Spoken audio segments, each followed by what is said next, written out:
Remember that while cooking can be a brain-healthy activity, there can also be potential dangers and risks in the kitchen.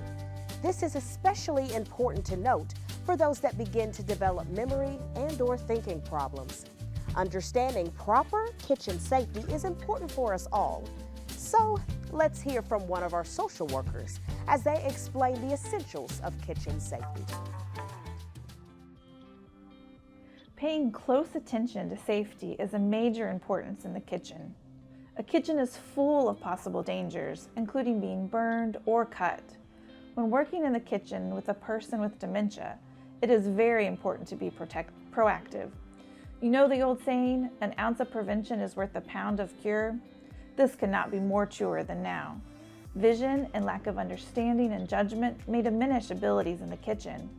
To help with this, knives may need to be locked in a drawer, out of sight, out of mind.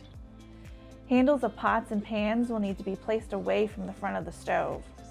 A stove may need to be unplugged if the person is becoming dangerous in their cooking abilities. Even microwaves usage may need to be monitored.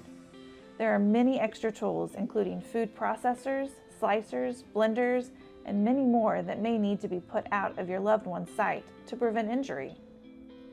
Supervision in the kitchen is required by the middle stages of dementia. A person with dementia may want to assist a care partner in preparing meals and snacks, but should not take on the full responsibility of doing so. Pay attention to what your loved one is doing. Give one-step instructions at a time. Demonstrate so your loved one knows what to do. Labeling cabinets and drawers with pictures and words may also be helpful during the middle stages.